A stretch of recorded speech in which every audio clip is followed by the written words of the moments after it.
everyone doing? Yay, it's good to see you all. Thank you for being here. My name is Macarena Gomez-Barris, and I'm director of the Global South Center at Pratt Institute in Brooklyn. And I'm happy to say that we had the honor of co-sponsoring this panel today on climate justice and decolonial perspectives. Before introducing our amazing panelist and commentator, I just want to say a few words to frame our panel's objective.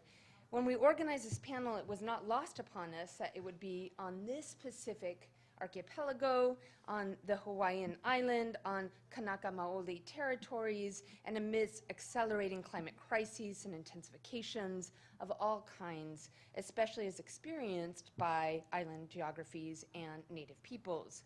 We thought about how we could contribute to some of the conversations that needed tethering, especially in relationship to the energy humanities, where questions of indigenous sovereignty, anti-Black racisms, water and land defense, histories, and anti-extractive organizing often seem to fall out of the analysis. You might have noticed this. On the other hand, in American studies, the question of climate justice has not been at the foreground of some of the discussion. So we're trying to kind of tether and think across. Even more pronounced was the way that race and colonialism felt absented from much of the public conversation on climate change in the so-called Anthropocene. Yet many of the themes we explore today do not compromise, do not comprise a new conversation, as indigenous and Afro-descendant peoples, artisanal communities, Cold War refugees, and survivors of nuclear imperialisms have always had to think about environmental violence, right? The chemical toxicities and fallout. For the panelists before you, this is also not a new conversation. From my perspective, and it's just kind of a perspective of one, right? This panel today is the fifth part of an ongoing conversation. So part one was a powerful No Dapple teach-in for Standing Rock organized by Jaskiran Dillon and Ann Spice at the New School in 2017. And there's online material if you want to see some of that work. It was a really important moment. Part two was a decolonizing water panel hosted by Nefertiti Tadiar at Columbia University, and that was a conversation that Laura Pulido, Jaskiran, and I participated in.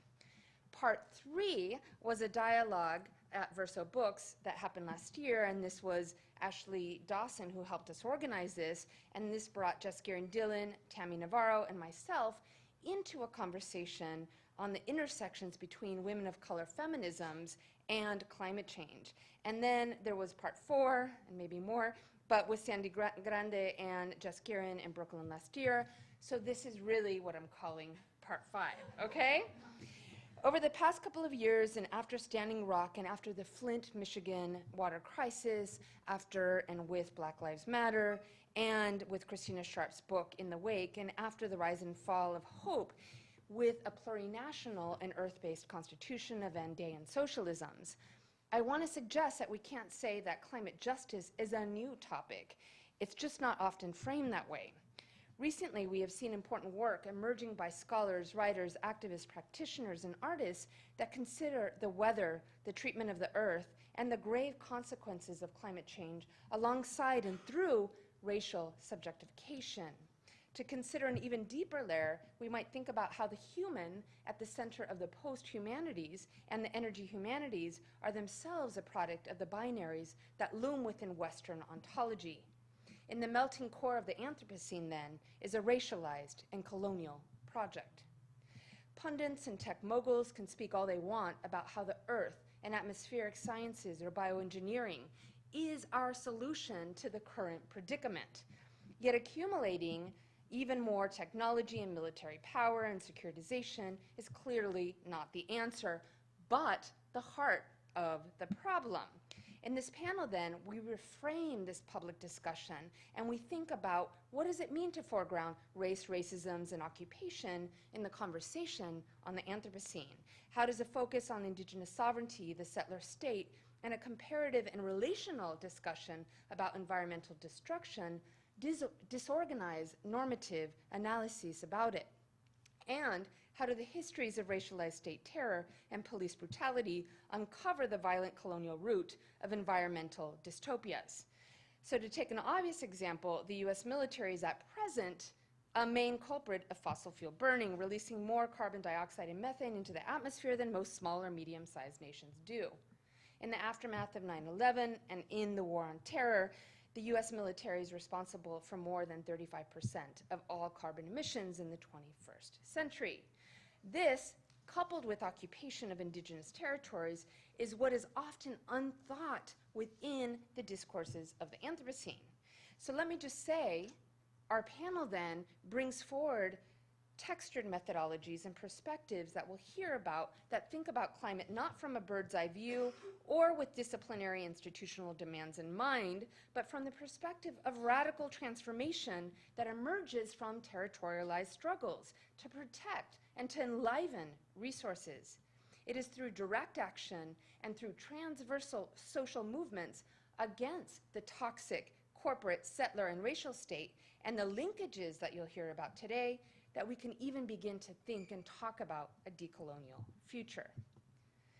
Lara Pulido, our first speaker, is professor and head of Indigenous Race and Ethnic Studies and professor of geography at the University of Oregon, where she studies environmental justice, critical human geography, and comparative and relational ethnic studies.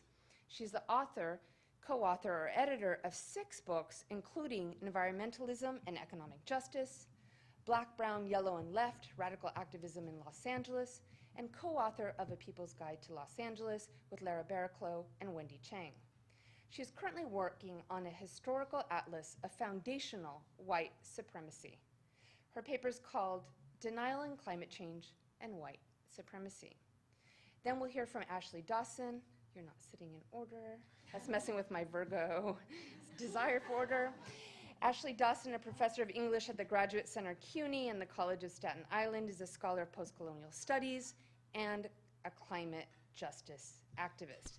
He's the author of 2 recent books on topics related to environmental issues, including Extreme Cities, The Peril and Promise of Urban Life in the Age of Climate Change, and that was published by Verso in 2017, and Extinction, A Radical History, and that was published in 2016, as well as he's written on topics relating to migration, global justice, and cultural struggles. His book on energy democracy and just transition, called The Energy Commons, is forthcoming, and his paper today is called Energy Democracy and Climate Justice. Rebecca Sung Park is a doctoral candidate and provost fellow in the Department of American Studies and Ethnicity at the University of Southern California. Her dissertation project, titled A Life Aquatic, Jeju Oceanic Epistemes and Trans-Pacific Militarisms, examines how the transformation of native cultures and ongoing ecological devastation in Jeju Island, South Korea, evidence the continuities and fissures of Japanese colonialism, US military imperialism in the Pacific, and South Korean capitalism. Rebecca comes to this work as a diasporic Korean-American subject and the granddaughter of Jeju, where she traces her maternal lineage. Her paper is entitled Molte Hanyayeo, Ecological Perspectives in Oceanic Epistemes.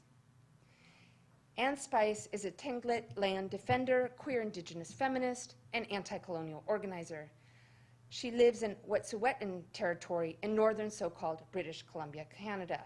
She's a doctoral candidate in anthropology at the CUNY Graduate Center and has written for Jacobin, The New Inquiry, and Asparagus Magazine, a very important voice in discussions on Standing Rock and also a kind of public intellectual powerhouse.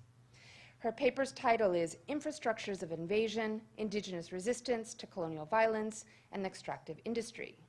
So after we hear from these panelists, we'll have a brief comment, and it's my honor to present Jaskiran Dillon, a first-generation anti-colonial scholar and organizer who grew up on Treaty 6 Cree territory in Saskatchewan, Canada.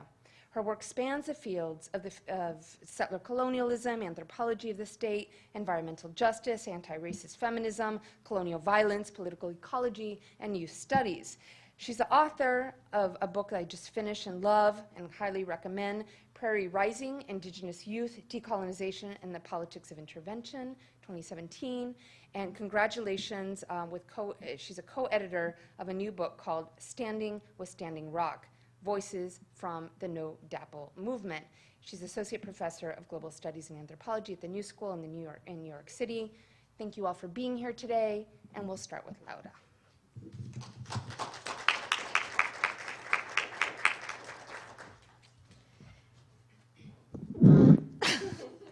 Thank you, Maka, for that very generous introduction, and thank all of you for being here. It's like, yes, at 6 o'clock on Friday. What a crowd.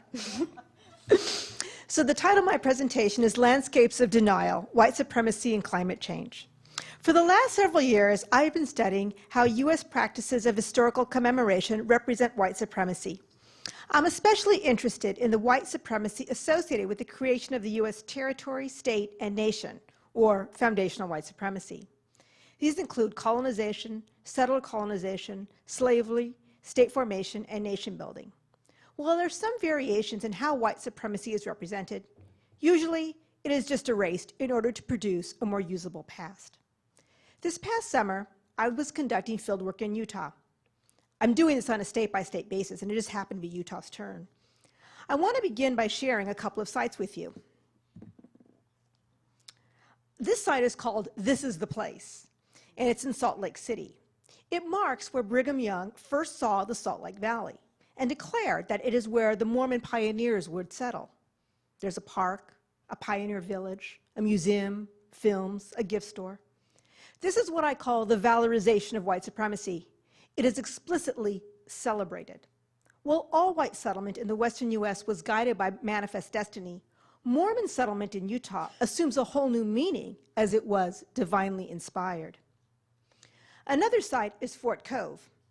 This is the only standing fort in Utah from the 19th century. The site is lovingly cared for, and the Mormons have put tremendous resources into recreating this way station for white settlers. When I asked the docent why there was a need for a fort, she said that it was to protect the Mormon settlers from the Indians, who sometimes attacked. This was part of the Blackfoot Wars. I asked, why did they attack? She said, they thought it was their land. To which I responded, well, wasn't it? She had clearly never thought about this and responded, well, I guess it was long ago. Her response actually signals an important form of denial, one in which, according to Stanley Cohen, we're not fully aware of what we are denying, though something in our consciousness nags at us, something we can't quite name. Thus, it is possible to both know and not know at the same time. As I was in Utah, I noticed three things. First, I noticed counties with names like coal, iron, and carbon. Second, there was extractive mining everywhere. And third, although I was in a desert with blue skies, there was almost no solar power. Instead, coal-powered energy plants were everywhere. Here was a state with tremendous sunshine, and yet it was relying on fossil fuels for energy. It turns out that Utah has 21 more days of sunshine a year compared to the rest of the United States. Yet, the state was deeply wedded to coal. Not only is it abundant, but Utah was the first state to build power plants close to coal, which allowed, versus having in the city, when this resulted in cheaper energy. Indeed, coal became the official state rock in 1991. Now, it's not that coal is cheaper or more efficient than renewable energy. The utilities have admitted that renewable energy would, in fact, be cheaper. But for a variety of reasons, Utah is deeply attached to coal and what it represents. It's a particular vision and narrative of the US.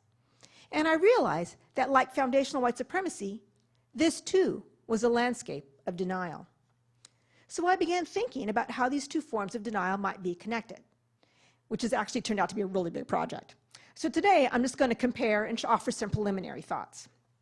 I'll begin by simply defining denial, which occurs when people, organizations, and cultures are presented with information that is too disturbing, threatening, or anomalous to be fully absorbed or openly acknowledged. The information is therefore somehow repressed, disavowed, pushed aside, or reinterpreted. Now, the first thing to know about denial is that it's a very big place. There are numerous forms of denial, including conscious and unconscious, deliberate, not so deliberate. There are also multiple reasons for denial, including avoiding sanctions, avoiding painful truths, guilt, or anxiety.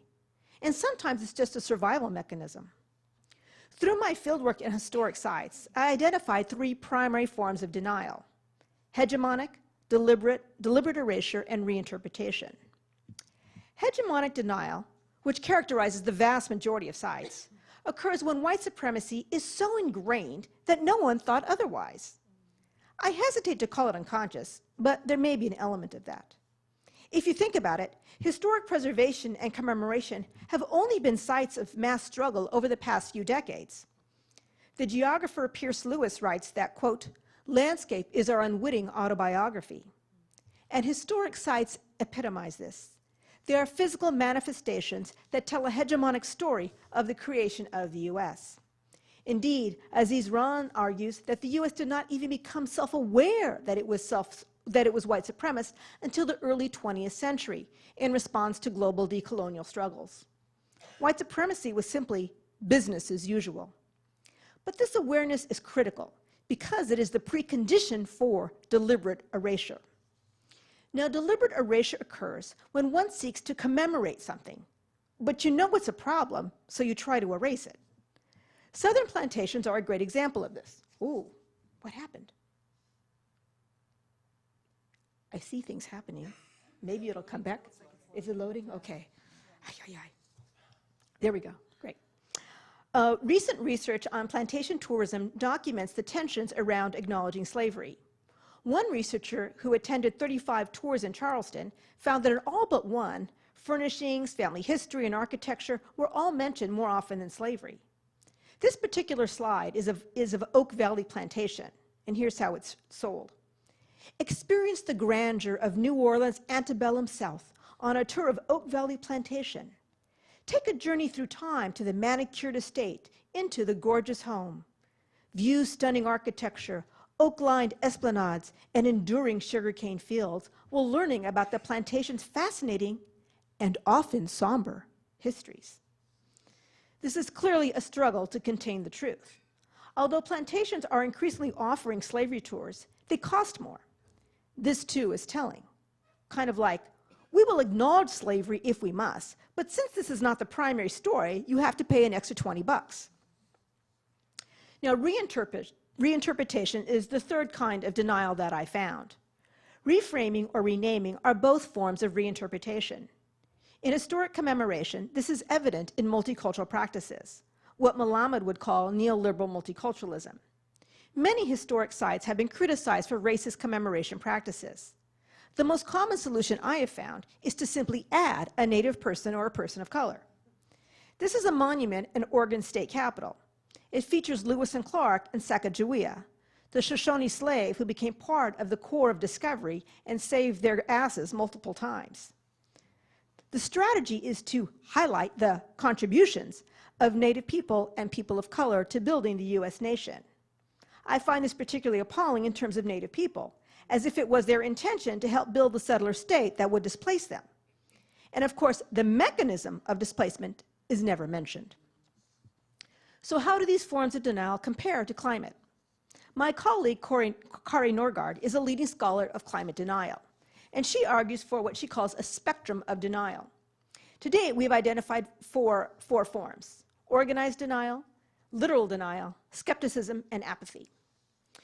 Now, organized denial, this is different from a simple lie because of the degree of organization involved and its impact.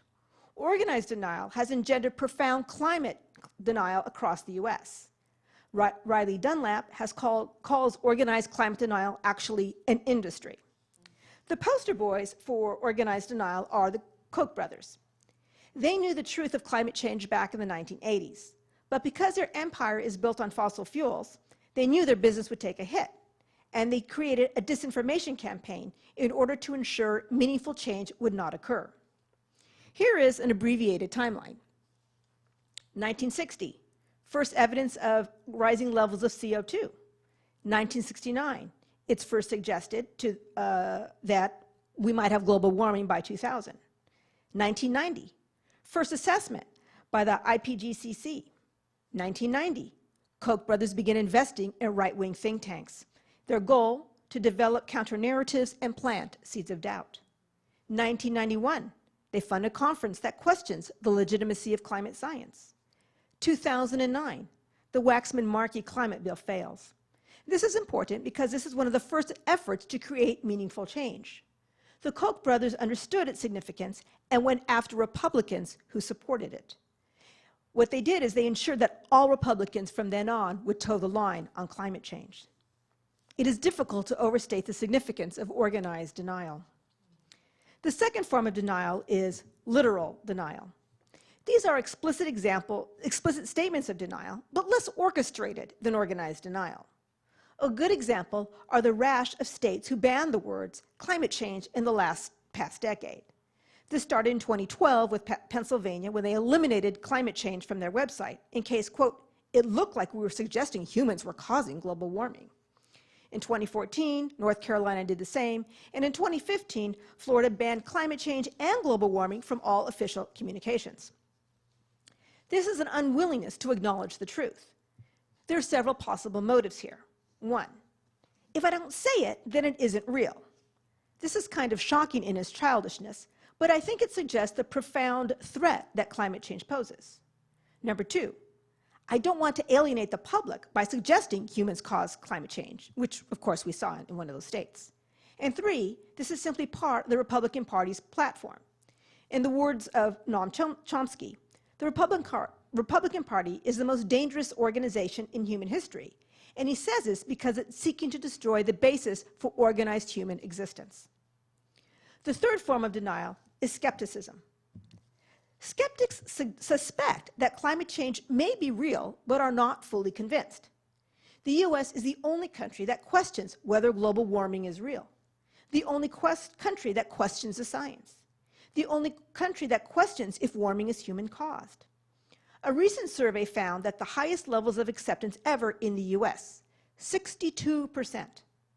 The increase was due to people's actual experience of weather catastrophes. While the 62% is celebrated, this overlooks the fact that 38% deny or are skeptics.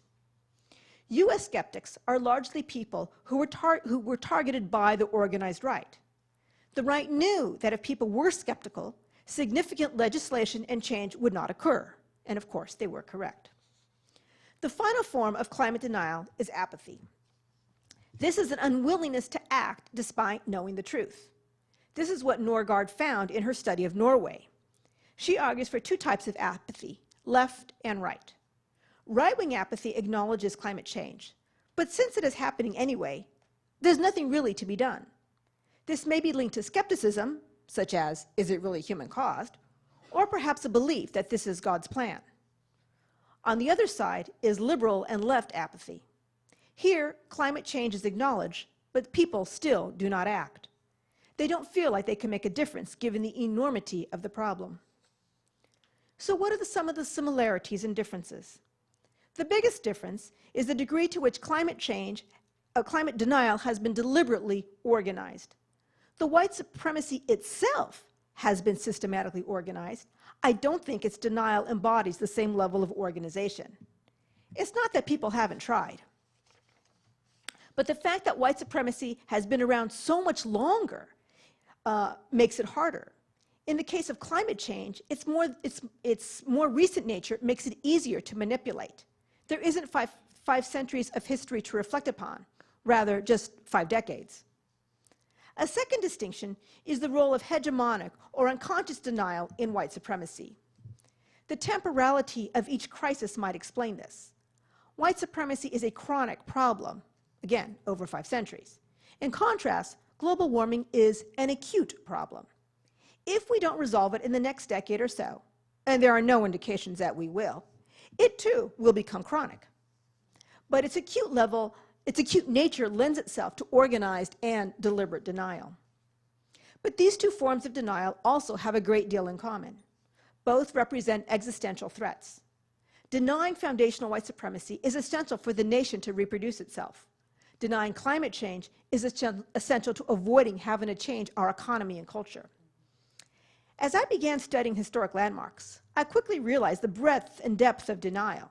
It was not just a matter of making the US look good, but in fact, a pervasive effort to avoid the truth. This is over in eastern Colorado. And the park rangers at this site said that this is the only site the National Park Service recognizes as a massacre.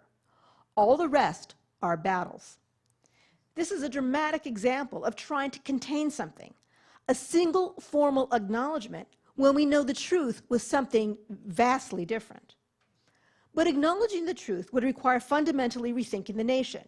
It would require admitting the US's original sin was not slavery, but in fact began as a project of empire intent on dispossession and colonization. It would require acknowledging both settler and state-sponsored violence against Native peoples. It would require acknowledging the extent to which white supremacy is built into the Constitution and law.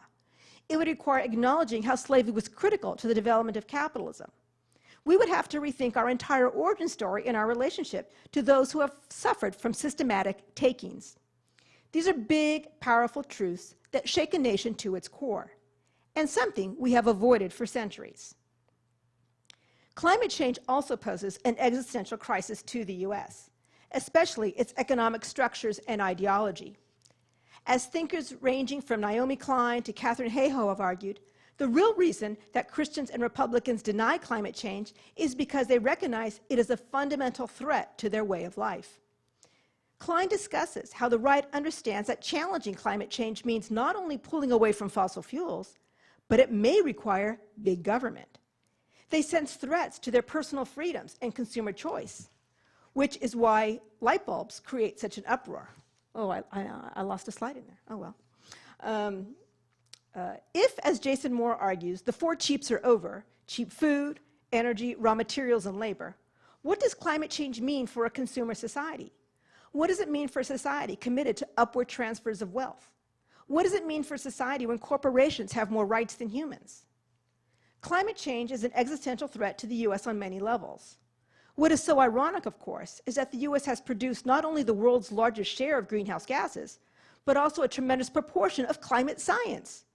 And yet, we are the only country to withdraw from the Paris Agreement. In closing, the one thing I do know is that denial is a central feature of US culture, history, and geography. Perhaps our denial enabled us to achieve superpower status. But I think the jig is finally up. There's no denying climate change, and there's no denying that the only way to address climate change is to respond to it collectively. Be prepared for rough times ahead. Thank you. I don't know what to do with it next. Are you using it? I don't know. Okay. I don't know how to get rid of it. I'll just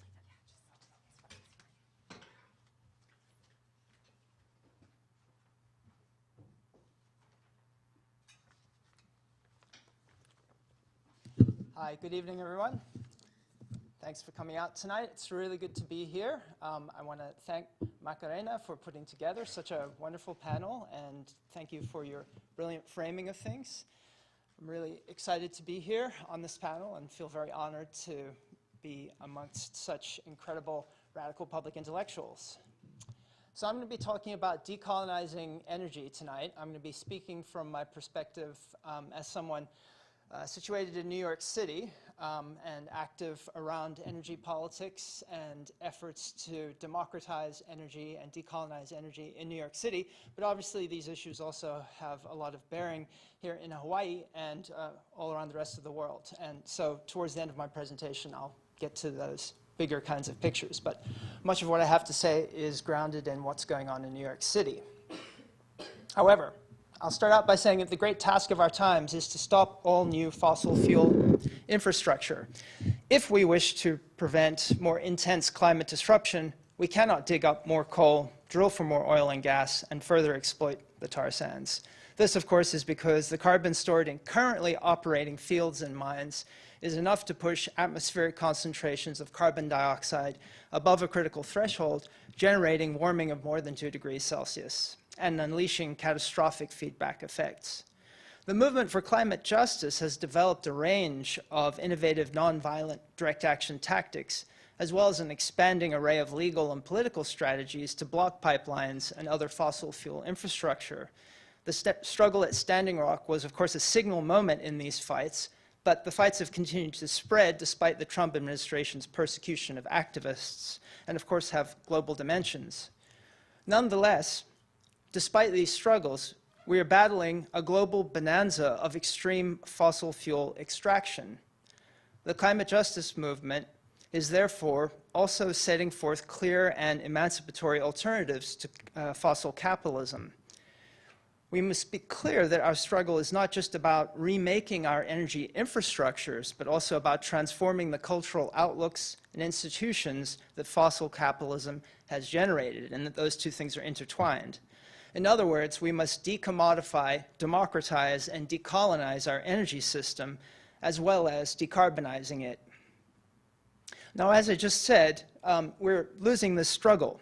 Green capitalism is not getting us to where we need to be. Only about 6% of our energy in the United States comes from renewable sources, despite the fact that solar has been getting cheaper and cheaper. In fact, in the mainstream press, you'll hear celebrations of the decreasing cost of solar and other renewable energies, but in tandem with that, fossil fuels receive massive subsidies, about $500 billion last year, globally speaking. And because of that, even though renewable energy is now economically competitive with fossil fuels, we still have a very small amount of it fueling our power. So we need a rapid and just transition beyond fossil fuels, but we're only going to get such a transition if we can wrench control of our energy systems out of the hands of profit-seeking corporations with a strong stake in continuing business as usual. And that includes the electric utilities, like California's PG&E, whose disastrous mismanagement is currently endangering many thousands of lives. In fact, most of Americans get their power from the so-called public utilities, which are actually private and investor-owned. They get called public because they've been regulated by public authorities ever since the 19-teens. But those regulatory authorities are actually captured in most instances by private interests. So the struggle for democratic control over energy production, distribution, and use is a key front in the fight for a better sustainable world. In order to make this power shift, I would suggest we need to stop thinking of energy as a commodity and instead conceive of it as part of the global commons. What I mean when I say global commons is the great stock of air, water, plants, and collectively created cultural forms like music and language that should be regarded as the inheritance of humanity as a whole. The commons are made up of material things, those tangible finite resources like clean air and water, upon which all life depends, but they also consist of intangible, non-finite collective resources like knowledge, shared customs, means of communication, and other ineffable things, all of which might be termed the social commons. Now, energy needs to be thought of as a commons because it consists of both of those things, right? The kind of natural resources like coal, oil, gas, wind, sun, the tides, from which power is generated, and also the technologically and socially distributed energy derived from these resources, right? So energy has to be treated as a common good, literally as a commonwealth, the crux of my argument in my forthcoming book, The Energy Commons. Now, to illustrate this, I'm going to go through the history of the Sunset Park Solar Co-op. This past summer, the Sunset Park Solar Co-op began installing PV on the roof of the Brooklyn Army Terminal. Sunset Park is a neighborhood in New York City, and specifically in the borough of Brooklyn. And this site became New York City's first cooperatively owned solar installation. Hard to believe, but yes, the first solar co-op in New York City. Sunset Park Solar's nearly 2-acre arrays will feed power back into New York City's energy grid. As a result of the state's net metering laws, the value of the electricity that Sunset Park Solar pumps into the grid will be converted into credits that reduce energy bills for local individuals and businesses who join the co-op. Sunset Park Solar is a project of Uprose, Brooklyn's oldest Latinx community-based organization and a leading member of the New York City Environmental Justice Alliance. For Uprose Executive Director Elizabeth Yempere, Sunset Park Solar is linked to broader efforts on the part of the climate justice movement to operationalize just transitions, as she puts it. According to Yempere, solar cooperatives established by environmental justice organizations like Uprose aim to move predominantly working class, people of color neighborhoods like Sunset Park away from fossil fuel extraction to regenerative energy.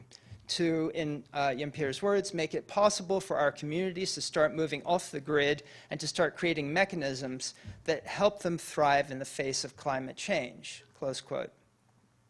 Making this shift requires tackling what Patricia Yeager called the energy unconscious, the often intangible but nevertheless powerful, effectual forms of energy and its infrastructures. This energy unconscious was built on the exploitation of black and brown bodies. As the anthropologist Miles Lennon puts it, the industrialized transformation of matter that generated fossil capitalism was predicated on making black lives not matter. Close quote. If African diasporic somatic power fueled the global economic circuits that help produce the modern energy unconscious and the infrastructures that subtend it, black and brown bodies and lives have been and continue to be systematically exploited, denigrated, and targeted for destruction by modern energy regimes. Uprose intends to reverse all of this by allowing communities that have been historically exploited by and subordinated to diverse energy states to take power back into their own hands. So let me illustrate this by giving you an example of what Lourdes Perez Medina, Uprose's Climate Justice Policy and Programs Coordinator, has to say about the Sunset Park Solar Co-op. For her, the co-op helps the community visualize and take ownership of urban energy infrastructures that are normally invisible. Being able to see power this way is especially salient to communities of color since they are disproportionately located near and negatively affected by the generation facilities that provide electricity in cities like New York. Residents of New York City's poor, predominantly black and brown neighborhoods suffer from disproportionately high rates of asthma, cancer, and heart disease as a result of their proximity to many toxic facilities. And of course, acknowledging this and fighting against it has been the driving factor behind the environmental justice movement historically. But it has not been as much acknowledged that the generation of power and the facilities that do that have been also key to this racialized forms of toxicity that afflict communities of color. To make matters worse, low-income communities and communities of color spend a large proportion of their income on New York's costly utility charges. New York is the 5th most expensive state for utility rates in the nation. Being able to imagine and construct alternatives to existing industrial energy infrastructure in the city is absolutely essential for these communities. Uprose and similar organizations around New York City are constructing what can be termed revolutionary infrastructure. As Dominic Boyer argues, energy infrastructures coagulate the productive power of labor and its transformation of the natural world in a way that allows this power to be released subsequently as if it were autonomous of labor. Indeed, in a way that allows capital to chart technological paths to repression through the automation of production. But the potential energy embedded in infrastructure can be appropriated as we transition to renewable power, or should I say, it should be appropriated. It can become what theorists of autonomy call constituent power, or the power of the people, although in this case the term has the double meaning of both political and energetic power.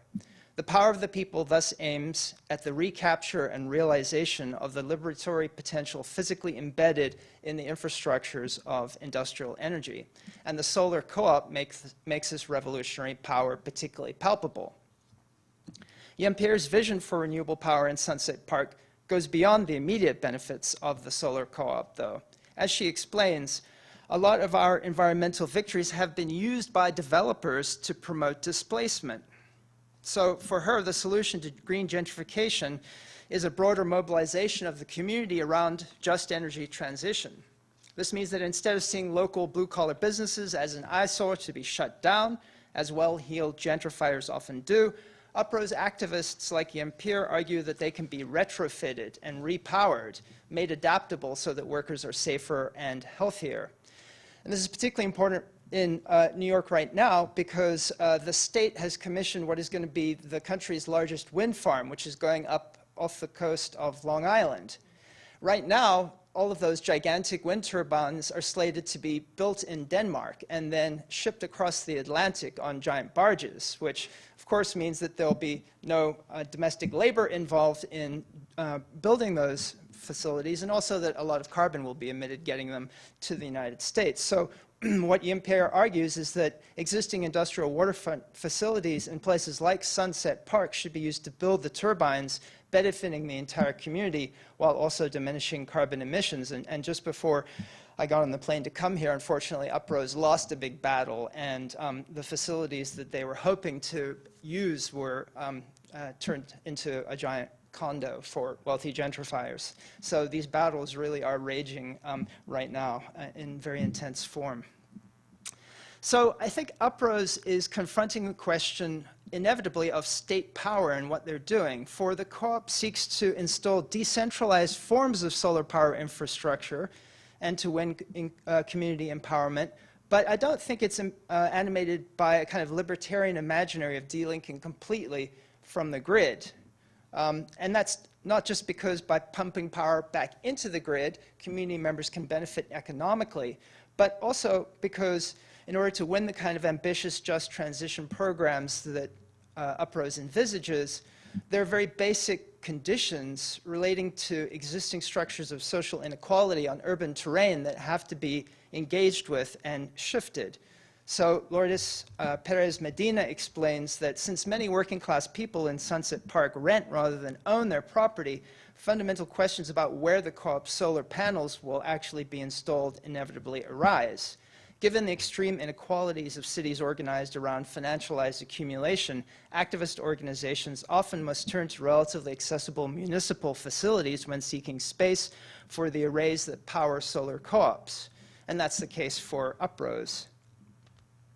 So organizations like Uprose do not seek the state as a kind of monolithic entity. Instead, they seek to intervene in and modify what Nikos Poulantzas called the relation of forces within the state. For Poulantzas, of course, he was talking in a very different time and place, but I think his perceptions are interesting. He said the struggle for socialism consisted in, quote, the spreading, development, reinforcement, coordination, and direction of those diffuse centers of resistance which the masses always possess within the state networks. Now, obviously, it's important to be critical about that and to think about the ways in which the variegated character of the state and the importance of mobilizing around sectors and scales where community power has gained some purchase is relevant, while also understanding the ways in which the state continues to target communities of color. And to think about the importance of these arguments, we could begin to think about how solar co-ops are playing out on a larger scale across the US. Less than half of the US community solar projects have any participation from low-income households, and of these, only about 5% include a sizable share, or more than 10%. Yet, under pressure from the climate justice movement, 12 states and the District of Columbia have developed a series of mandates, financial incentives, and pilot programs to help low-income communities access shared solar. And these initiatives, I think, are quite transformative. When fully rolled out, they will impact over 50 million households, or 44% of the population of the United States. So they'll bring all of the benefits described by Uprose activists, including collective access, economic empowerment, and community control. Gaining access to these empowerment benefits of community solar requires engagement with and pressure on the state, whether on an urban, state, or federal scale. But it also requires figuring out how to construct energy infrastructures that can exist autonomously from the grid, while also at times pumping power back in order to access the resulting credits. In sum, community solar power must deploy a politics that exists in, against, and beyond the state. Now, the struggle to decolonize power is particularly pressing for Yempir and her colleagues as a result of her Puerto Rican roots. Yempir found hope in Boricuans' struggle against the privatization of the public electric utility on Puerto Rico and efforts to set up solar-powered microgrids following the devastation of the island by Hurricane Maria and by draconian fiscal austerity implemented in the wake of Puerto Rico's debt crisis. These struggles seemed to bear fruit when Governor Ricardo Rosselló signed a law this past April mandating 100% renewable power on the island by 2050. However, as I'm sure you all know, Rosselló was ousted by massive public protests against corruption, and there is currently no plan to fund the energy transition, and energy democracy activists on the island also confront heavy pressure from the US federal government to increase natural gas usage. So the path towards renewable energy on the island in general is not clear, despite the efflorescence of local microgrids and renewable energy cooperatives. The devastation of Puerto Rico by what Naomi Klein calls disaster capitalism raises inescapable questions about decolonization of power on a global scale.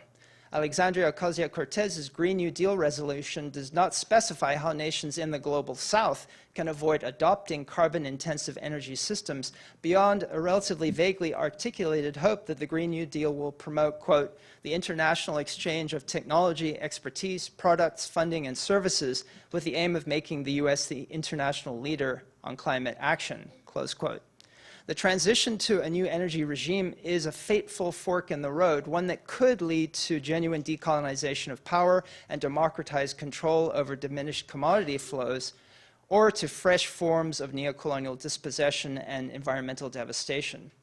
If we are to avert deepening planetary ecocide, vast amounts of renewable energy must be brought online to satisfy rising energy consumption in huge middle-income countries like India and China, as well as the hunger for electricity of the billion people around the world who currently lack access to power.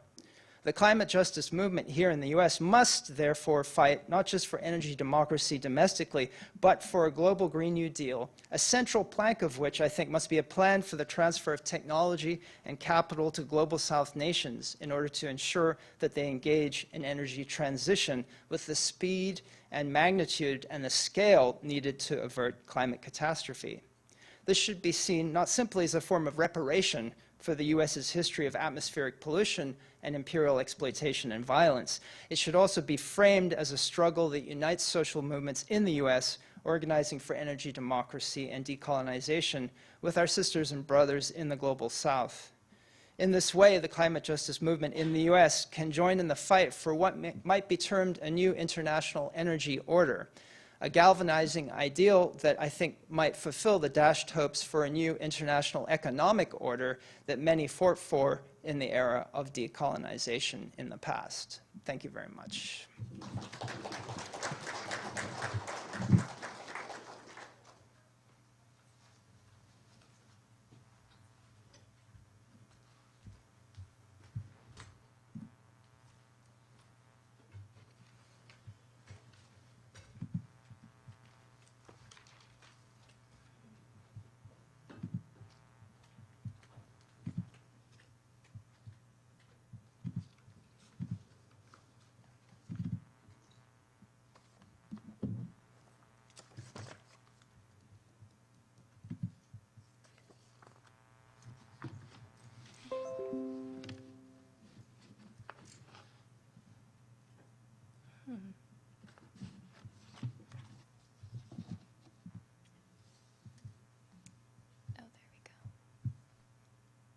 Okay.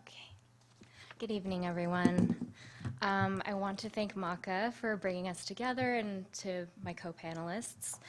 I'm excited to present this work today because it comes out of some new research that I've done for my dissertation project, which centers Jeju Island and looks at the divers, or the women divers of Jeju Island, which I'll be telling you about. So, the Haenyeo, or women divers of Jeju-do, and the surrounding archipelagos of Korea, located on the southernmost maritime border of South Korea, spend nearly a third of their lives underwater diving for seafood and other sea goods.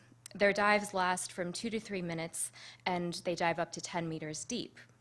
For Haenyeo, the world underwater is workplace, home, harvest. It is a world distinct from and yet critical to terrestrial island life. For Haenyeo and other Jejuin, or Jeju people, the land and sea possess a liveliness, a vitality.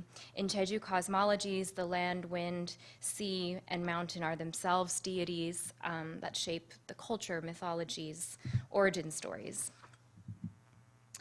Haenyeo life is indeed a life aquatic, an oceanic way of living on Jeju-do that requires knowledge of multae, or the high and low tides, of the deities, of nature, the currents which give and take life all at once. What grows and dies in each marine layer? When are the proper times to harvest? What are the conditions that produce a thriving seabed? What are the life cycles of octopi, of sea urchin, anemone, abalone? Tracing seasonal harvest routes from Korea to Japan to China and even Russia, you can see this map on the right traces some of their migratory routes. To learn to dive is to gain knowledge of the ocean and its inhabitants, knowledge that is transmitted intergenerationally and only experientially, learned through and by the body in relation to other bodies, bodies of land, bodies of water, bodies of fellow divers. This aquatic labor, muljil, is a collective labor that is sustained by women, and muljil exceeds linguistic knowledge, written and spoken. Rather, it is an affective and embodied knowledge that can only be learned by the body's continued exposure to the ocean day after day in tandem with other divers and in rhythm with multe. Mul means water. You can hear that coming up again, multe, muljil. And the Haenyeo, too, know that water is life. So in May of this year, I traveled to Jeju to continue my ethnographic research for my dissertation. I met with a Haenyeo named Kim Jae-yeon, who's pictured here, who I've been speaking to for a couple of years. And at 41 years old, she's one of the youngest working Haenyeo. In an anecdote about the transformation of Haenyeo muljil, Kim Jae-yeon reflected on the effects of global warming. She told me that on her island of Marado, which is just south of Jeju, it's very small, the Haenyeo usually harvest seaweed in late spring. It's usually one of the busiest times of the year, and she told me that in the last couple of years, the sea temperature in Marado had risen dramatically, with reports of Haenyeo saying that it was by 1 degree Celsius, which is huge. The Haenyeo could feel the heat in their bodies, unusually warm for late spring. Sometimes they wear bodysuits, but traditionally they haven't. And last year, so this is 2018, she said that the seaweed had been bleaching and turning white. This year, she said that there was no seaweed at all. As a result, the Haenyeo are traveling further north to cooler waters to harvest in the springtime. And it's a migratory practice that Kim Jae-yeon believes is the only way now to sustain harvests in the future. I asked her what she wishes people could know about Haenyeo, and she responded with this, quote, "People often think that the work of Haenyeo is very simple. It involves going to the ocean and harvesting. But there's so much more. We are protectors and stewards of the ocean. And even though we harvest, we know how to sustain what must be left to grow, how entwined we are, and how much we need each other, we being us and the ocean. Some halmoni, or the elders, don't even know how to read or speak Hangul, Korean, but they are the most educated and respected for their knowledge of the ocean and their understanding of the sea. We have relied on the ocean for a long time, and we need to protect it. The ocean must live if we are to live. If they ruin the ocean in a year, it would take over 100 years to recover," end quote. While Haenyeo culture has been sustained on Jeju-do for centuries, with estimates as early as 432 AD, it is a way of life that Haenyeo themselves understand is deeply threatened. As militarized environmental changes transform the landscape and seascape on the island, young people and Haenyeo themselves are no longer seeing diving as a viable option and occupation. And so about 4,500 Haenyeo remain active today. The average age of the Haenyeo is estimated to be about 70 years old, so it's staggering. The Haenyeo who continue to work are understood to be the last generation of Haenyeo. The industrialization of the island, the rapid expansion of tourism, which is a topic I won't go too much into today for the sake of brevity, but I'm happy to address in Q&A, and the ongoing military development have co-constituted an ecological and cultural crisis. In 2017, the Jeju Civilian Military Complex Port, a South Korean military base, became operational. It's called the Civilian Military Complex Port only because after over a decade of protest by the locals, the compromise that was struck was that it could be used for civilian purposes, i.e. a new tour cruise ship terminal. So you see the military base, and then you see the cruise ships come in right next to it. A de facto extension of the reach of the U.S. Pacific Command. Despite over a decade of protest and organizing led by Jejuin or Jeju people alongside transnational allies in solidarity, the villagers of Gangjong, including Haenyeo, were dispossessed, bribed, otherwise paid off. So the naval base now occupies Gangjong village, including former dive areas and a sacred site of volcanic rock known as Kurombi Rock, to which civilians no longer have access. And it's been completely blasted to construct the base on top of. Local peace activists who work with environmental scientists have measured the declining health of the nearby soft coral reef forest, which is a unique habitat in the region. They've noted that about 70% of the soft coral forest has died since the construction of the base. So I want to emphasize here that Haenyeo communities are women-led and communal socialities that have existed despite and alongside the material transformations and violences of Japanese colonialism, US military occupation and governance of the island, the Korean War, and today, South Korean modernity. Their knowledges are intergenerational and deeply enmeshed in ancient Jeju cosmologies. And so my ethnography centers this experiential knowledge of Kim Jae-yeon and her Chamsuhae, which is the term for diving collective, who don't just dive together, they are kind of a civic organization that organizes village funding, civic matters, education, et cetera. Which offers us critical ecological insight into the interwoven effects of militarism and climate change. Engaging in this decolonial feminist ethnography allows us another way to register the urgency of the climate crisis as it affects human and non-human life. The oceans are warming, soft coral are dying, seaweed and kelp are disappearing. Haenyeo can no longer dive in their traditional seabeds. People continue to be displaced. The naval base has become operational. Currently, the island is undergoing the development of a second airport that will serve to support the naval base. The South Korean state's formal position is that the naval base and the airport are for South Korean use only, and that they will service civilians to expand access for cruise ships and commercial aircrafts as tourism on the island is booming and has become the primary economy. And yet, Jeju peace activists continue to emphasize that while the naval base and the airport are South Korean holdings, the mutual aid agreement and special relationship between South Korea and the United States entitles the United States to occupy and mobilize these military holdings. As Jejuin know, these newer military developments are deeply enmeshed in the ongoing and unended Korean War that continues to leave Korea divided. Jejuin were in fact the most deeply affected by the Korean War due to a violent leftist suppression under martial law that left 30,000 people dead. This event, known colloquially colloquially as Jeju's Hasham or the Jeju Uprising, took place from 1948 to 1949, when South Korea was under the direction of the US military government.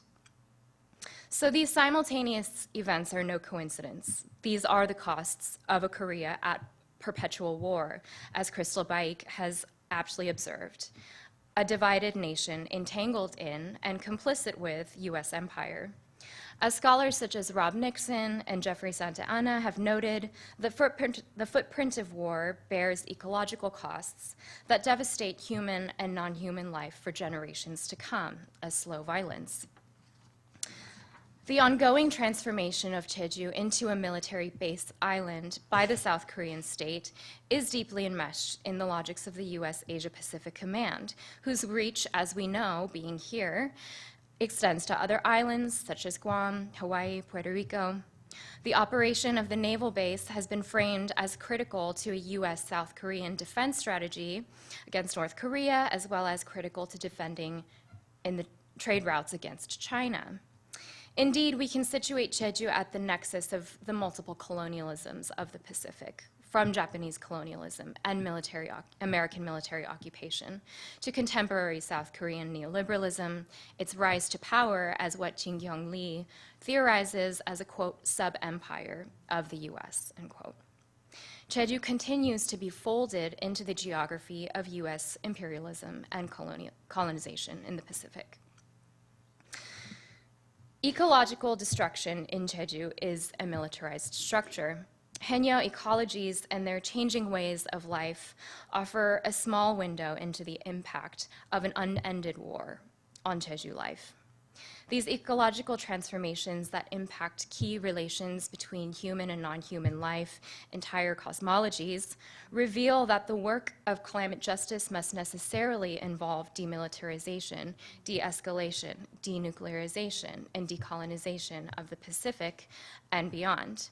Jeju's entrenchment in the US empire of bases makes clear that there will be no South Korean disarmament without US de-imperialization. Recent studies have identified the US military as the greatest institutional polluter globally. If the US military were a country, its fuel usage alone would make it the 47th largest emitter of greenhouse gases in the world. While the magnitude of this number is staggering, studies such as these only consider the formal US military holdings and do not take into its calculus the special relationships that allow the US military to occupy and mobilize military holdings of allied nations, in this case South Korea. Considering the true reach and ruination of US empire, or what Ann Stoler calls imperial debris, which extends far beyond formal territorial holdings, is far more sobering. Indeed, Jeju peace activists are already doing the work of climate justice advocacy, seeking protections for endangered species, for the soft coral, for the Pijarim forest that is being threatened by the second airport and its construction. They know that the work of climate advocacy is necessarily the work of demilitarization, de-escalation, de-imperialization from the extractive grips of US empire. They work trans-Pacifically in solidarity with other militarized islands such as Okinawa, Guam, Hong Kong, Hawaii, and I'm thinking here of the work of my colleague Becca Garrison, in order to realize island-led visions of peace. Haenyeo oceanic knowledges and the work of island peace activists sharpens our ability to enact climate justice. They remind us that in order to do so, we must necessarily contend with unended wars, ongoing destruction, occupation, dispossession, colonization.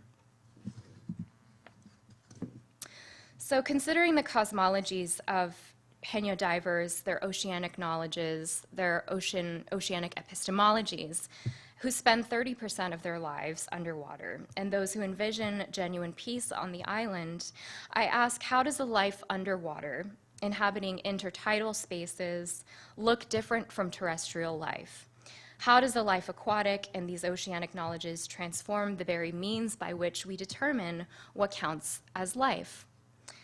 What can submerged perspectives, as Macarena Gomez-Barris theorizes, reveal And how can oceanic life transform hierarchical systems of valuation, unsediment bounded notions of the human, and turn our attention to other cosmologies?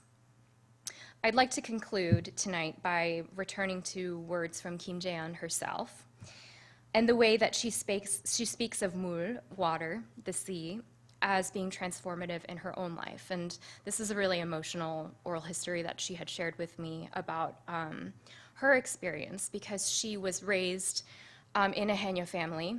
She grew up and decided not to be Haenyeo for many years. And later in her life, in her 30s, decided to return to the sea because she was in a very vulnerable place in her life. She felt like her life had lacked meaning, and so her aunt had told her, come back to the sea, just come dive with me one day.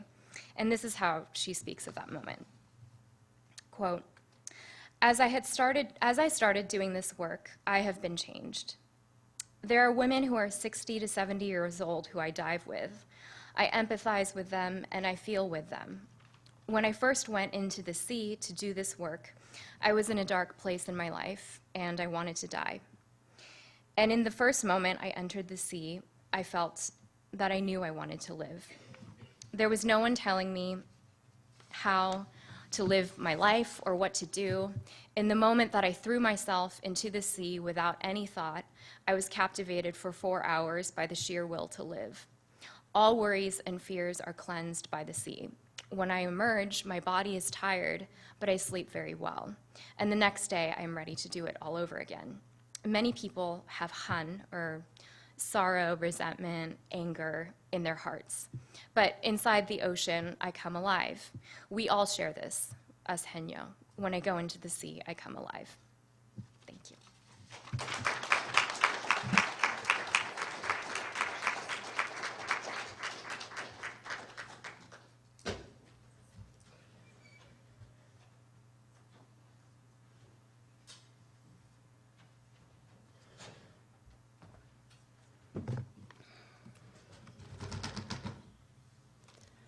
Hi, good evening. I want to start by offering my thanks to the Kanaka Maoli people on whose occupied territories we gather, and many thanks to the land defenders, especially at Mauna Kea, who are standing for the right to care for their own Indigenous relatives, the right to defend our land, and the right to tell and protect our stories, and to insist on respectful relations with the land that formed us as peoples.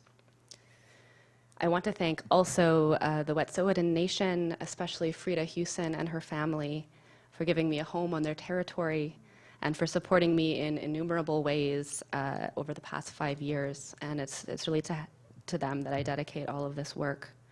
And for more of Frida's words, I haven't quoted her in this presentation, but her words are present in the article that I wrote on invasive infrastructures, which is in Environment and Society, which is now open access.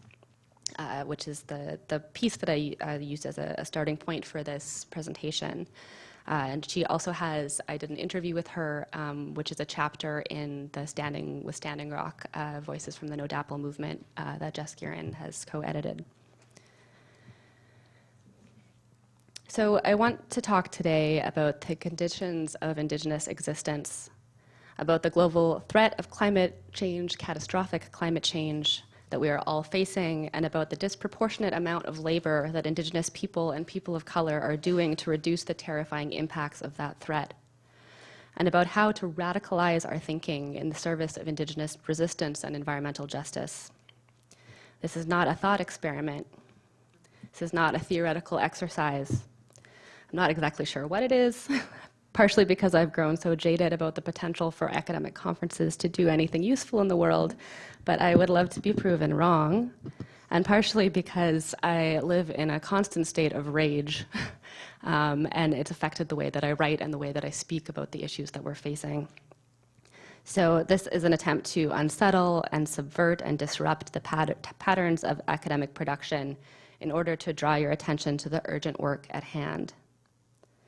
I'm a land defender, and I live under colonial occupation as agents of the state and industry threaten to literally demolish my home in order to make the territory I live on into an energy corridor to bring Canadian fracked gas to export at coastal ports. I live on the territory of the Wet'suwet'en people, part of the Gilseyu clan, which is Big Frog, and the Dark House. I live on the traditional hunting grounds of the Unistoten, whose family group are the people of the headwaters. I live in accordance with Wet'suwet'en law in Naknoaten, the provisions of which give the responsibility for determining use and access to house group territories to the hereditary chiefs.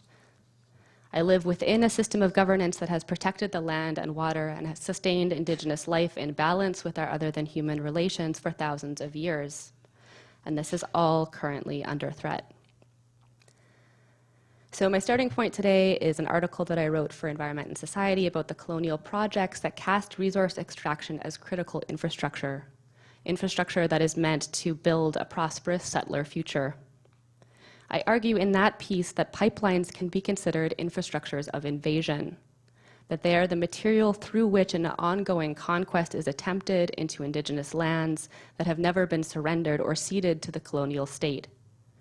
It is through these infrastructures, not only the theft and settlement of land, that Indigenous life and survival are attacked, and that the destructive and doomed project of resource extraction continues to fuel the colonial and capitalist states that parasitically drain the life-giving potential of our lands to feed a dystopic settler future. When I was driving through the prairies last month, I stopped in Calgary, Alberta, which is close to where I grew up, where the headquarters of many of the energy companies responsible for pipeline infrastructure are located. The city and its surrounds are littered with billboards and bumper stickers proclaiming, "I heart oil and gas." In the neighboring province of Saskatchewan, I spotted a billboard with a white man in a hard hat working on a section of pipe with the words, "Built by us, built for us." To me, these public advertisements signal what Tiffany Lethabo King terms white self-actualization, a move not only to maintain white possession over Indigenous lands, but to literally build a future for a white imagined national public. Indigenous people are not the us that the future is built for. And in Alberta, kinship is offered to oil and gas before it is offered to Indigenous peoples. They do not love us. In fact, in the words of a friend of mine, Canada fucking hates us. I live in a cabin in the pathway of a fracked gas pipeline at Unistoten Camp on Wet'suwet'en territory. This is not the first infrastructure to attempt to invade Wet'suwet'en lands. In 1913, the town of Smithers was built atop as a stop along the Grand Trunk Pacific Railway, and local Wet'suwet'en people were moved to the reservations and or continuously displaced within the town as space was made for settlers on the newly occupied lands. Now, the territory is bisected by Highway 16, which is referred to as the Highway of Tears, an infrastructure known primarily for the numbers of Indigenous women who have gone missing or been murdered along its shoulders. Now, the Coastal GasLink Pipeline Company, which is a division of TC Energy, the same people behind the Keystone XL pipeline, has built a man camp on the back of Dark House territory, increasing the presence of pipeline workers and raising the specter of toxic masculinity and violence as they literally occupy Indigenous lands to build a pipeline for which they have received no consent. And these man camps, they actually unironically title pioneer camps. Which just says it all. Invasive infrastructures are foundational to industrial capitalism, and they function by ignoring consent. Indigenous women especially have been saying no to colonial advances for hundreds of years, but the predatory and murderous state will not take no for an answer. We are surrounded by abusers. Sexual violence is a central part of colonial occupation. When we talk about ending environmental degradation, we also need to talk about ending the rape and murder of Indigenous women, girls, and Two-Spirit people. The perpetrators are the same. On January 7th, 2019, militarized police raided the Gidimt'en access point, which is the territory that's a neighboring Unistoten camp. Wet'suwet'en people were torn from their own lands, and land defenders were arrested at gunpoint. The raid was a violent enforcement of a court injunction prohibiting Wet'suwet'en people from blocking access to the Coastal GasLink pipeline project, after the company failed to obtain consent for their pipeline project from the hereditary chiefs of the 5 Wet'suwet'en clans. The late Secwepemc land defender Art Manuel calls the injunction as a tool a legal billy club, along with a flood of bureaucracy and permit extensions and reports, requests for waivers of environmental conditions. The state has weaponized Canadian law in order to subvert Indigenous authority and autonomy and the right of Indigenous peoples to control the use and access of their traditional territories. Police function as a private security for the pipeline company. And after the raid on January 7th, they set up a mobile detachment along the logging road leading up to the camp, which they call the Community Industry Safety Office. They patrol several times a day, surveilling and harassing land defenders and clients of the Unistoten Healing Center who have returned to the territory to reconnect with the land and attempt to heal from colonial trauma. All of these weapons effectively criminalize land defense. When we enforce Wet'suwet'en law, we are subject to arrest. Wet'suwet'en law requires a fundamentally anti-capitalist, anti-colonial reorganization of relations. Trespass was and is strictly prohibited because the Wet'suwet'en hereditary governance system relies on the responsibility of hereditary chiefs to protect and sustainably manage their house group territories so that these territories are able to continue to feed future generations of Wet'suwet'en people. Trespass and unauthorized harvesting from a neighboring territory had deadly consequences, as trespassers were literally taking food from the mouths of the children and grandchildren of chiefs. Trespass was punishable by death.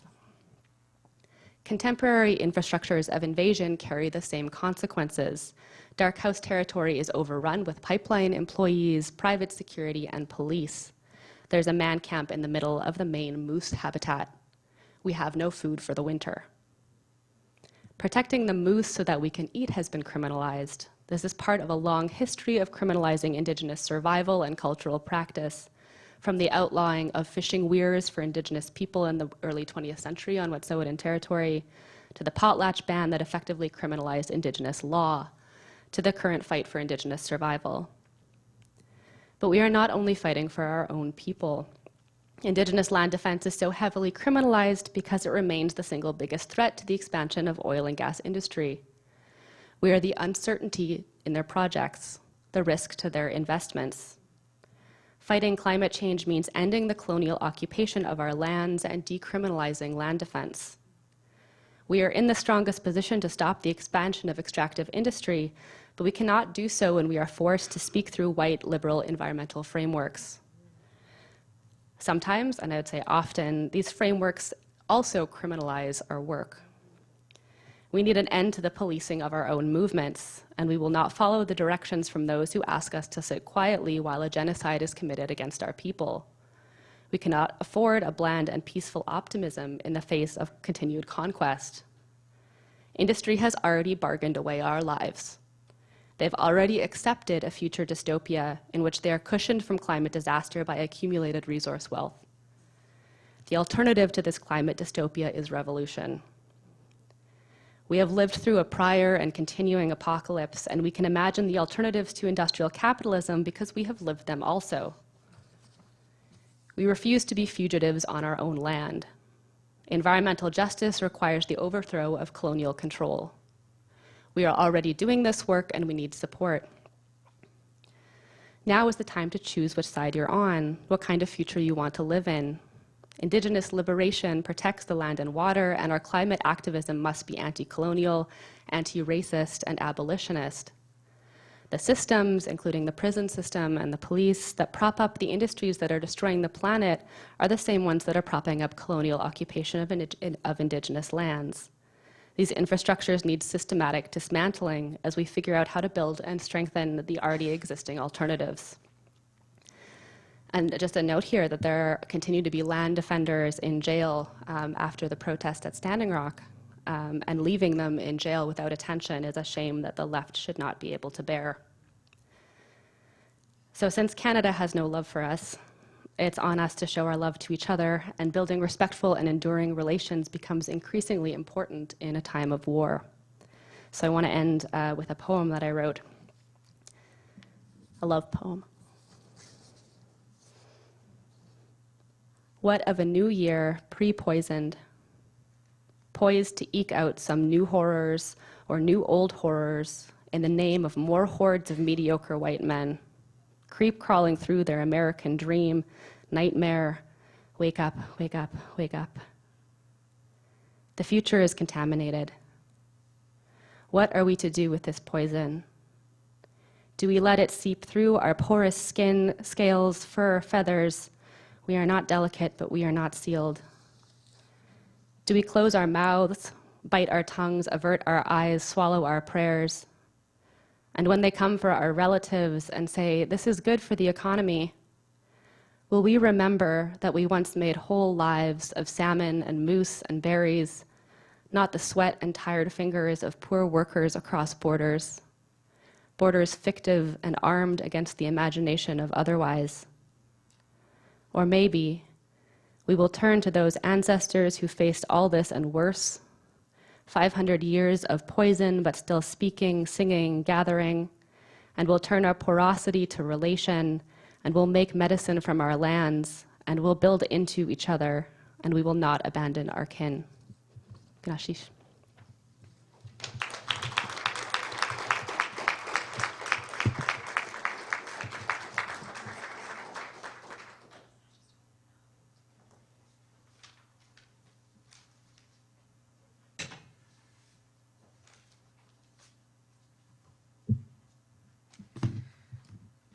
Welcome, everyone. Wow, this is a tough act to follow. I'm glad I'm only providing really brief comments. I want to thank Maka for chairing and organizing this session and offer my immense gratitude to all of the panelists tonight for sharing your wisdom and insight and for bringing such heart and passion to what is a pretty high stakes panel in the context of where we're both located, but also the state of the world today. So thank you for bringing it here today and for sharing all of that with us tonight. So in my role as commentator, and we have really limited time, so I'm going to try to abbreviate my comments a little bit so that we can open it up for some quick Q&A. I just want to take a few moments to locate and situate these presentations within the context of what it means to think about climate justice as anti-colonial and as an anti-colonial and anti-imperialist global social movement first and foremost. And I think Maka's commentary and framing at the beginning also is mirroring some of what I'm going to say now. And so I think this is an attempt at a kind of intervention in academic conferences like this one to really think hard about what it means to bring conversations about climate justice into direct conversations with conversations about race, colonialism, occupation, imperialism, and war. And then I have some questions for all of you, but I think I won't ask you to answer them. I was going to do that, but given the time, I'll just throw them out there, and they're like, can just be things that you think about, and then we can open it up for Q&A, and if you want to answer them, you can, and if not, no worries. So as most of us in this room know, we are living in a moment, in a time when the world is teetering on the precipice of climate change, on a planet where millions of people are dispossessed and live in conditions of severe deprivation, a planet where fascism and authoritarianism are on the rise, where access to water is becoming increasingly precarious, and at the same time, massive floods are expected to displace millions of people, where migration is met with the increased securitization and militarization of colonial borders that are resulting in violent and deathly assaults on families and their relations, where children are separated from their parents and caged in detention facilities, entirely closed off from the outside world, where the murders of everyday brown, black, and indigenous people who are fighting against environmental destruction are perpetrated and sanctioned by the state. Many of these deaths go unseen and are often uncontested. It's a time when the world's biodiversity is increasingly threatened, when the lungs of the earth are burning, species extinction is growing, and glaciers are melting far quicker than climate scientists ever predicted. In our current moment, Donald Trump is the president of a so-called, quote-unquote, democratic country, and climate change deniers hold the seats of power in countries all over the world. Ashley Dawson's presentation just offered us a glimpse into the politics of energy consumption and the urgency of gaining what he views as, quote, democratic control over energy production, distribution, and use as a key front in the fight for a better, sustainable world, end quote. Yet, as Dawson pointed out, state subsidies are keeping fossil fuel capitalism afloat, and in case you didn't hear this, $500 billion last year, and in fact, thriving. Green capitalism is failing. We also heard Laura Pulido's presentation on the landscapes of climate denial and the links between denial and white supremacy, how systemic erasure and organized, deliberate denial work in tandem to avoid dealing with the truth of how we have arrived at this moment of quote-unquote climate crisis and its deep and fundamental links with colonialism, occupation, and imperialism. And I just want to paraphrase Laura again quickly because I think this is so powerful. And this is in the latter part of your presentation where you say, acknowledging the truth would require fundamentally rethinking the nation. It would require admitting that the United States' original sin was not slavery, but in fact began as a project of empire intent on dispossession and colonization. Acknowledging the truth poses an existential threat to the United States. The underlying truths of settler states, as they're interlinked with conquest, environmental ruin, and ongoing planetary devastation, were starkly revealed in Anne Spice's presentation on Indigenous land defense at Unistoten. Spice so powerfully traced for us how Indigenous people are mapping the contours of anti-colonial modes of social, political, and economic organization that are centuries old and speak to the past, present, and the future, catapulting us into a moment of critical, radical reflection about the substantive scope and limitations of mainstream environmentalism. And I love that you brought that up, Anne. We could also clearly see how state discourses of critical infrastructure naturalize environmental destruction wrought by the oil and gas industry while criminalizing Indigenous resistance. The invention of colonial laws and policies always work in the service of settler colonial violence.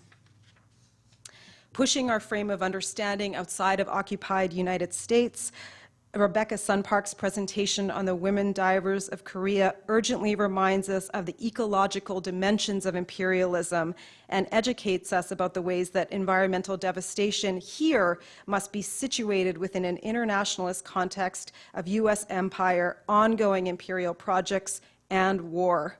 The United States, let's not forget, is home to the deadliest and most funded military power in the world.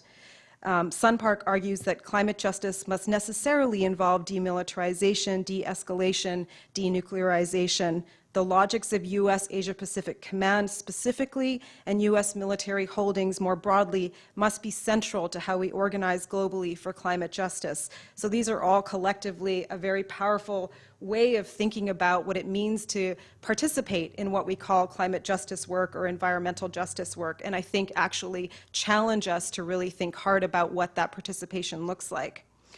So all of these presentations point to the fact that we need revolutionary, and let me say that again, revolutionary changes in our social, political, and economic systems, and we need them now.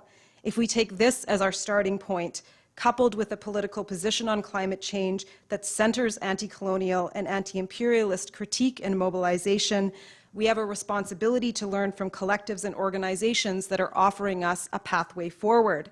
So before I turn to the questions I have for all of you, and in the spirit of linking this conversation we have in these kinds of spaces to political organizing and frontline land defense out in the world, I want to take a moment to lift up the work of the Native Liberation Organization, the Red Nation, and specifically the Red Deal, a movement-oriented document for climate justice and grassroots reform and revolution. There are four main principles that are central to the Red Deal. 1, what creates crisis cannot solve it. 2, change from below and the left. 3, politicians can't do what only mass movements can do. 4, from theory to action.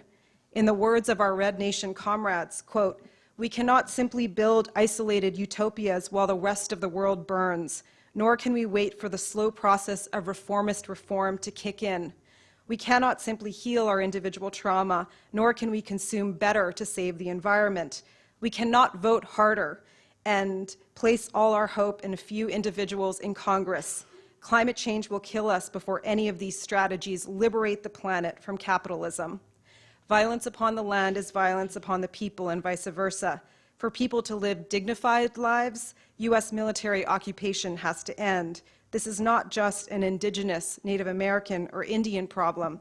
This is a global problem, end quote.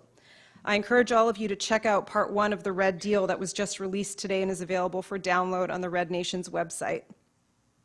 Okay, for just some quick questions, and then we can turn it over to Q&A. Ashley, I'm going to start with you. So I have a couple, but the two that came to mind is, in your paper, you highlight the work of a community organization in New York City that works in collaboration with the state on regenerative energy projects.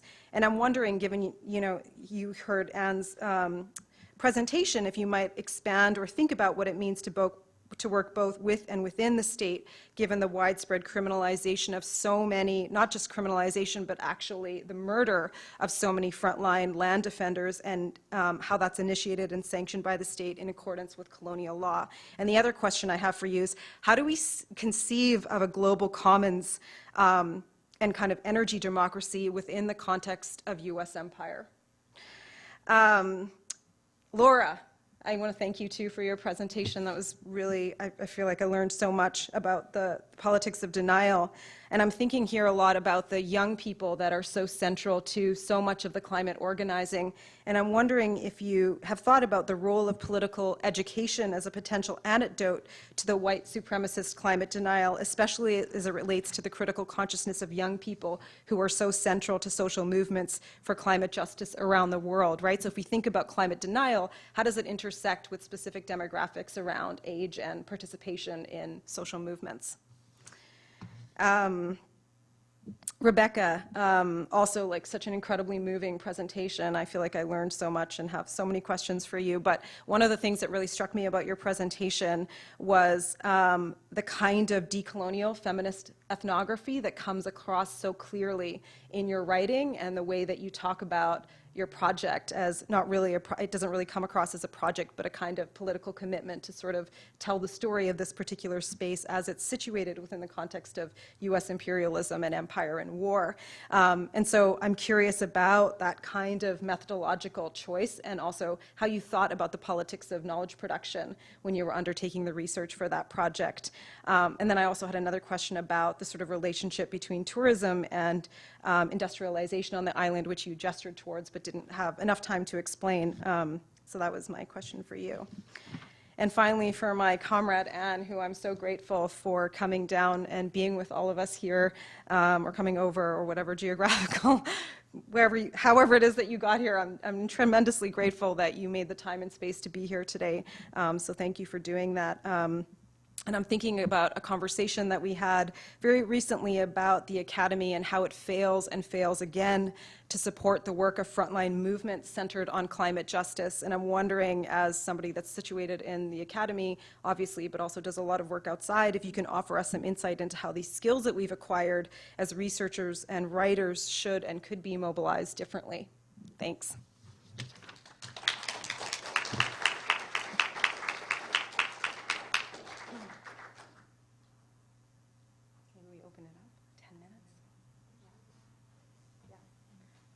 We have about 10 minutes, so if anyone has any burning questions that they really want to ask, now would be the time to do that.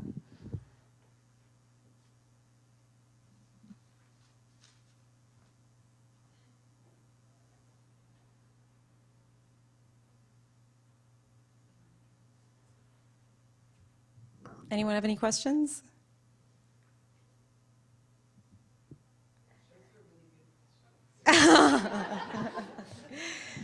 Okay, so would you like to each respond to the questions that I just posed, and maybe that we can close it out? Yeah. I think you need to come to the mic to answer the question. Is that correct for the video recording? So maybe just one at a time. Come up. Yeah. Who wants to start? Okay. Yeah. Go ahead.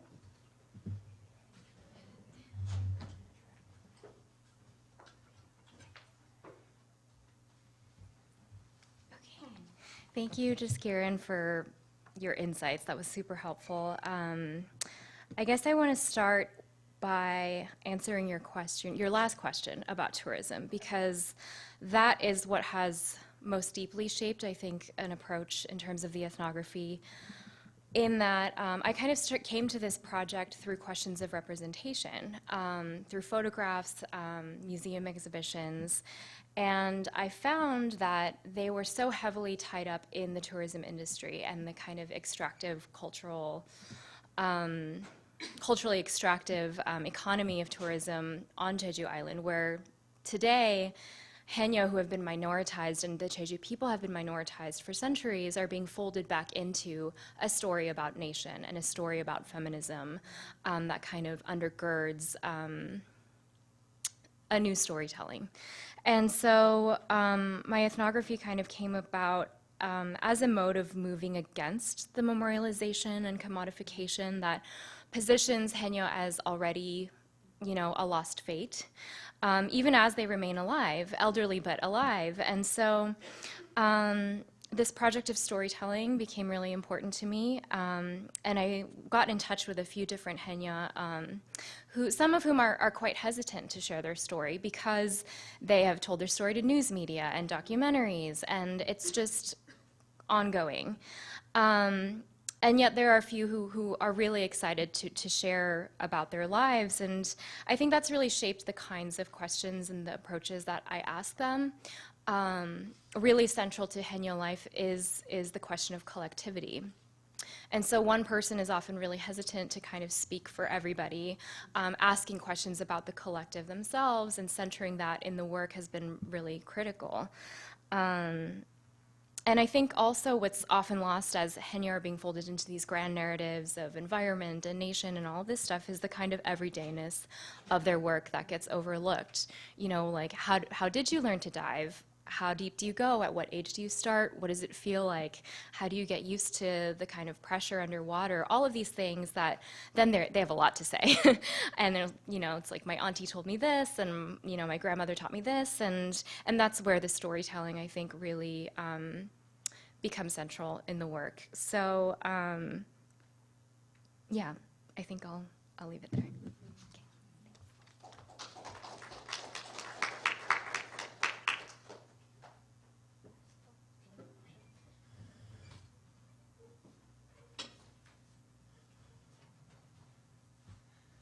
Okay, thanks very much for your wonderful comments, Jess Karen. But damn you, those are such hard questions you asked me. But they are the telling questions, the really important questions. So I tried to think about the state because movements that I'm involved with in New York City are pushing for public power. You know, there's a campaign right now to take over Con Ed, which is the investor-owned public utility, and which, like most of the other public utilities that provide the vast amount of power for everyone in the United States, including here in Hawaii, they have stranded assets, and so they're not supporting renewable energy enough. So, you know, movements on the ground in some places are fighting for public power. What does that mean? It means, you know, taking over the state and trying to affect revolutionary change. So I tried to draw on Poulantzas's theories to suggest that the state is variegated and that movements need to be fighting sort of in, against, and beyond the state, right? So while you have solar co-ops that are setting up their own kind of autonomous energy projects, given the fact that we only have 10 years, according to the IPCC's report, and of course that's a conservative report, remember it's the Intergovernmental Panel on Climate Change. So, you know, we need to make this energy transition really rapidly, and we need to create pathways that are going to be attractive to countries like China and India. And remember, India is now importing massive amounts of coal from Australia and supporting coal, building out something like the equivalent of one coal-fired power plant per week. And China has been doing that for the last 15 years or so, despite what you hear about Chinese transition to renewable energy. So the question is, how do we scale up? And I think it can only be done through revolutionary projects to take over the state that are going in tandem with autonomous, on-the-ground, decentralized forms of energy democracy. And the more we can strengthen those autonomous forms, the more we can get power out of the hands of the state and out of these public utilities, these investor-owned utilities or IOUs, the more power we have over the energy system. So that's why I think it's imperative to fight against U.S.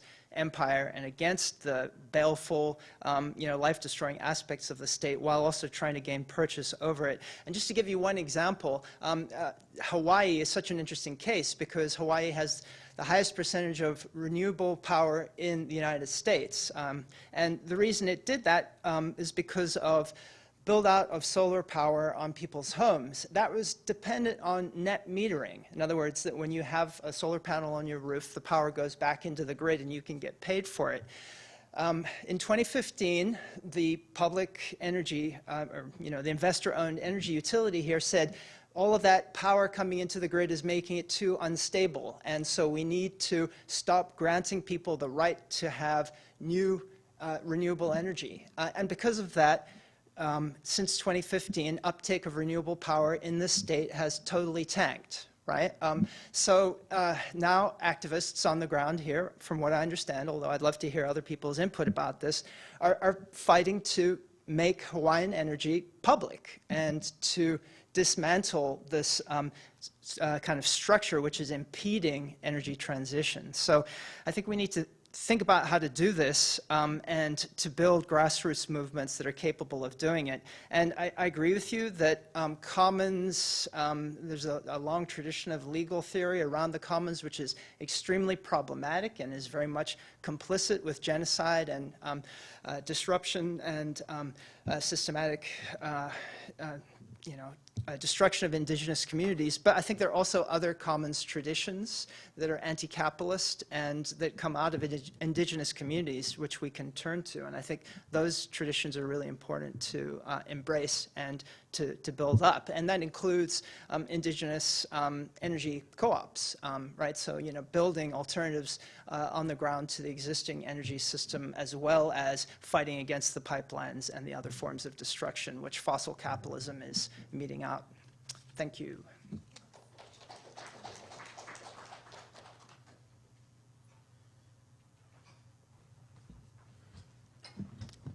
Thank you for those questions, Jaskiran. I mean, they're interesting questions because my main form of academic support has just been from you personally. So, it's the reason I'm actually here. So I think the Academy in general does a pretty poor job of supporting land defense movements. And part of that is in our struggle to get funded. So, I'm receiving my main form of support from Frida, who is the person who I'm, there to support and defend, and not from academic sources. And so, I think that's just really shameful and telling that it should be going in the other direction. And so I think part of it's about how we mobilize actual financial resources to be supporting frontline struggle, and we do so without strings attached around the kinds of academic products that we're going to be producing in those spaces, and also about the kind of tone that those spaces have. So, there's lots of people who are willing to fund these movements as long as they remain peaceful, and so I think that there's some work to be done to be putting resources and funding in that direction without those kinds of strings. Which is also a problem with the mainstream environmental organizations that also don't want to fund the kind of work that could get twisted in that way in the press. And I think in terms of other academic resources, like our forms of training, I think that those can be more easily mobilized on the ground to help fight against this wave of bureaucracy and paperwork that the company is weaponizing against Indigenous land defenders. It doesn't solve the problem, though. We're kind of keeping this tide at bay. It's like a constant barrage of paperwork and permits that require academic training to work through, but the results aren't great. We show all of the ways that they're breaching their environmental conditions, for example, and they continue to be allowed to do the work. We had 3 Indigenous anthropologists on the ground and found artifacts on the territory, and they were still able to build a man camp on the site where those artifacts were found. So we're doing our best work, and we can't use the tools that are provided primarily by the state and industry to try and dismantle this system. So it's this sort of like holding off some of the more like accelerated consequences and causing delay. Like there are ways that our training can help us to do that. But we need funding for more radical alternatives than that. And none of that is possible if people actually aren't willing to get their hands dirty and be on the ground as well. And there's actually very, very few academics who are willing to do that work. So I think it's partially just all of us like scaling up our skill level in terms of like daily real shit. Because you can't be on a frontline movement if you're not willing to like do the dishes and clean the outhouse and all of that as well. So I think it's also just realizing that this is not just academic thinking and academic work. So thank you.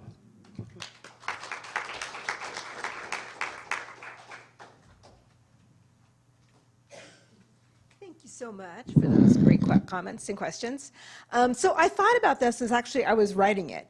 Very cognizant that like everybody's talking about young people and on what they're doing, and it's like this really wonderful moment, and I'm talking to old white people.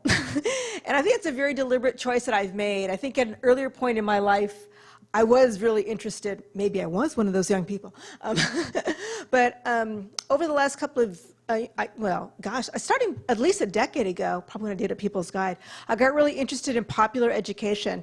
And in different projects, I'm speaking to different audiences, and this one really is middle-aged and older white people, because the fact is, if we look particularly at the issue of, we can look both issues of both, white supremacy as well as climate change, they're a huge problem. They are a huge obstacle to change, right? Particularly the white population, older white people's association with the Republican Party, which has become the party of, against climate change in particular. So I really am speaking to those people as a whole. I decided several years ago to work on pop education projects as a way of kind of shifting mass consciousness. And so different projects are aimed to different audiences, and this is like the old white people, or middle-aged white people too. Yeah.